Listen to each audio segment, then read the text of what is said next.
Hi everybody, thanks for joining us. My name is Andy Munitz and I'm product manager for Sony's professional audio group in our professional division. And welcome to our NAB 2020 booth. Yeah, not so much. That show kind of got canceled. Well, welcome to our NAB virtual set. Yeah, not really. Maybe we could do that, but I'm just outside. You know, it's spring here in the Northeast, and trees are starting to bud, and the birds are chirping, and I just wanted an excuse to get outside. So this is what you get, along with my quarantine beard, by the way. But hopefully you're all doing well out there. So if you had been at our booth at NAB this year, you would have seen some of these following products, and I'll try to go through them, not with massive detail, but give you an idea what we've got. We have a line of wireless called DWX. It's true digital wireless. We've been making this probably for about 12 or 13 years now. Many people don't know Sony's been making wireless microphones since about 1960 or 1961. However, we sell a boatload of our digital wireless into our broadcast products line, which means that they fit in the back of a lot of our broadcast shoulder cams. And we sell lots of this stuff all around the world. However, you may not know that the slot in the back of all of Sony's shoulder cams is a little bit wider than Unislot, which is what you're all used to.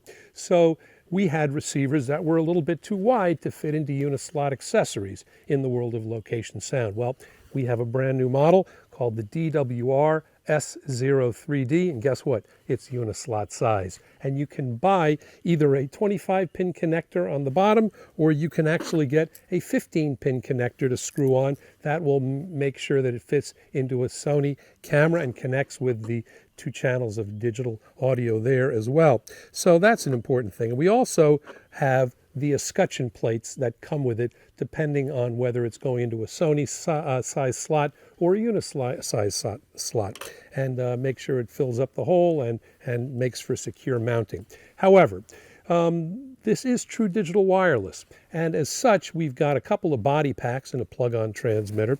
But here's our body pack called the DWT B03R. It's a small little magnesium, really solidly built rechargeable body pack, and uses our Sony CyberShot camera batteries. But it's small, it's magnesium, it's lightweight, it's IPX4 and 5 rated against perspiration and moisture, and you get about 7 hours at mid power out of one of those little batteries, and it's also full spectrum. So according to the FCC guidelines now, anything between 14 and slivers of 38 is legal, and this is covered. Those frequencies are covered all in this one body pack.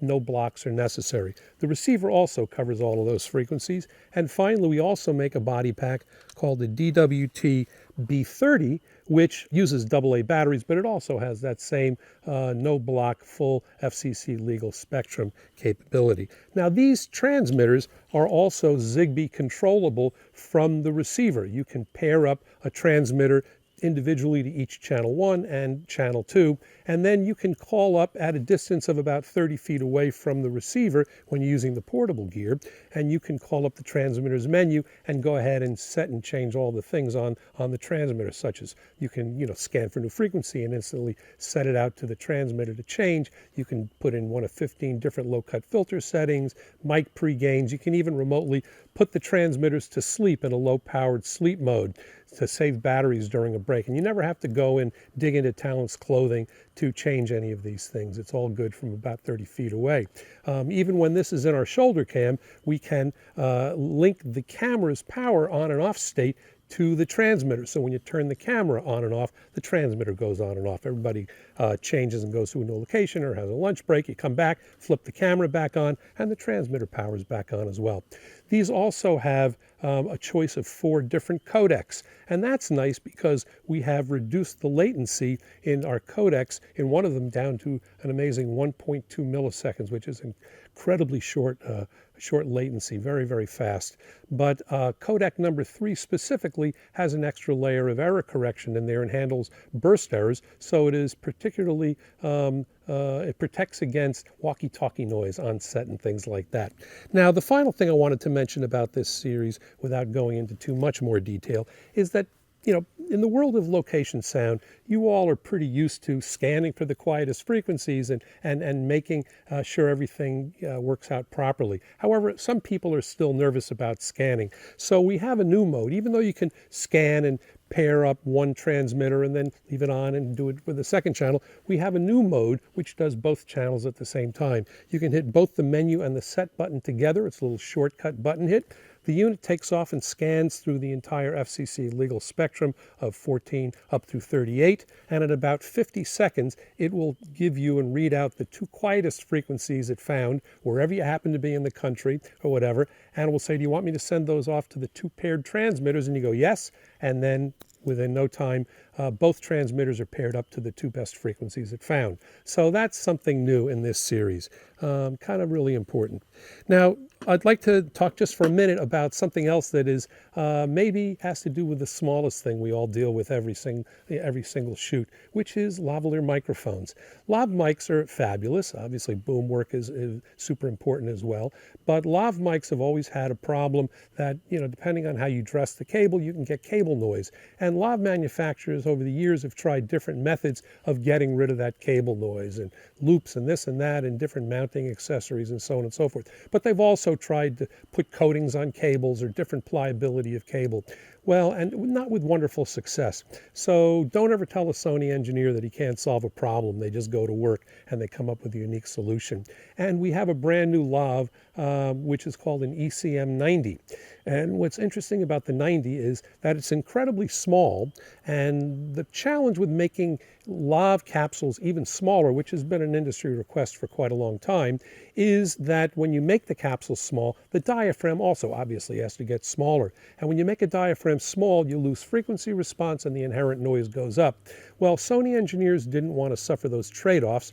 And those trade-offs really happened because people held to the idea of putting a round diaphragm in the tip of a round capsule. Well, Sony engineers said, who says you have to do it that way? Let's take a large rectangular diaphragm and lay it down the side of the capsule body.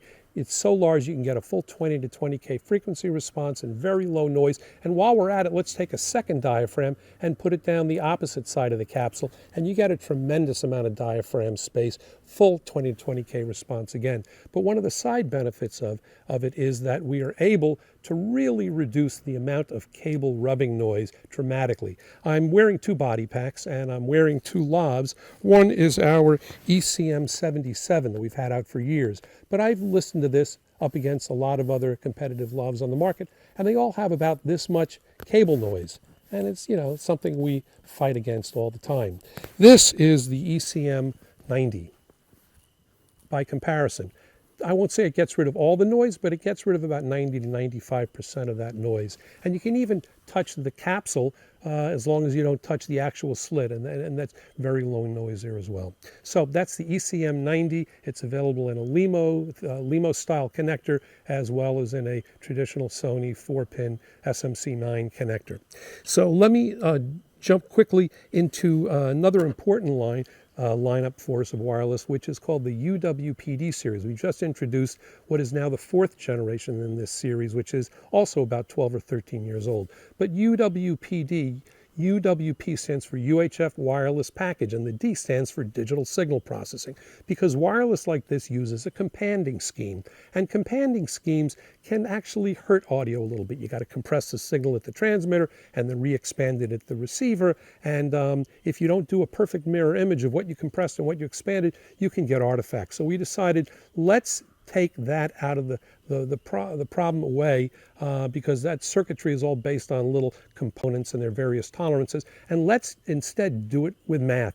Let's put algorithms in these things that do perfect mathematical mirror images. In order to do that, you have to get into the digital domain in both of these things. So there's an A to D at the front and a D to A at the back, an A to D at the front and a D to A at the back. And while it's inside DSP, we can apply the algorithms and get rid of, or get rid of those artifacts of compression. We hold on to an awful lot of the transient response that is normally there in the real audio to begin with.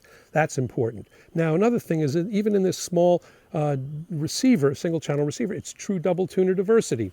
And we've got two complete tuner sections in here. That's also nice. And they have really long range, 72 megahertz of bandwidth.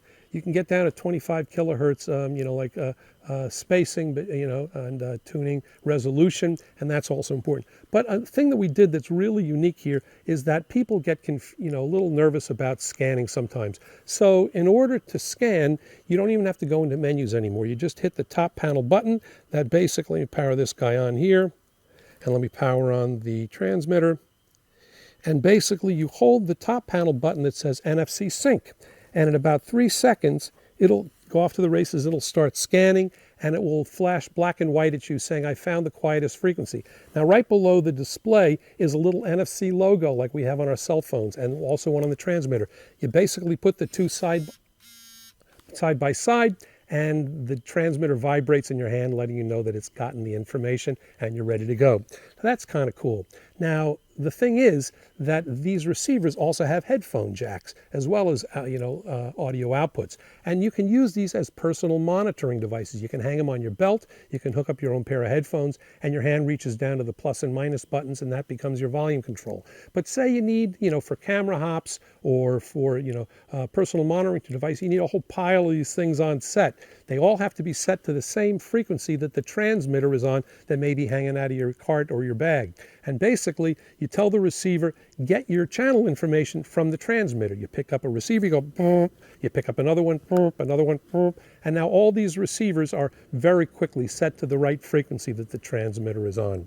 The final thing I just wanted to mention is if you do have a Sony camera, these receivers can put on what's called an MI or multi-interface shoe. And when you attach it to the bottom of the receiver and you put it on a Sony camera that has the multi-interface shoe architecture in it, starting with our alpha cameras and going up to, but just stopping before our shoulder cams that have slot-ins, but that includes A7R4s and FX9s and FS7s and FS5s and all of those cameras. You can take the audio and run it right down through the shoe, right into the camera, and you don't even need batteries in here because you can use the camera's battery power to come up and feed the receiver. So that's a very interesting thing. So without going into too much more detail, I will just say thanks everybody for spending the time and listening to me. Hopefully you found some of this information useful. If you'd like, you can certainly go to sony.com/proaudio for more information, or you can send me an email at andy.munitz@sony.com, and I can answer any questions you may have. Again, thanks for taking the time, and everybody be safe and be well. Thanks.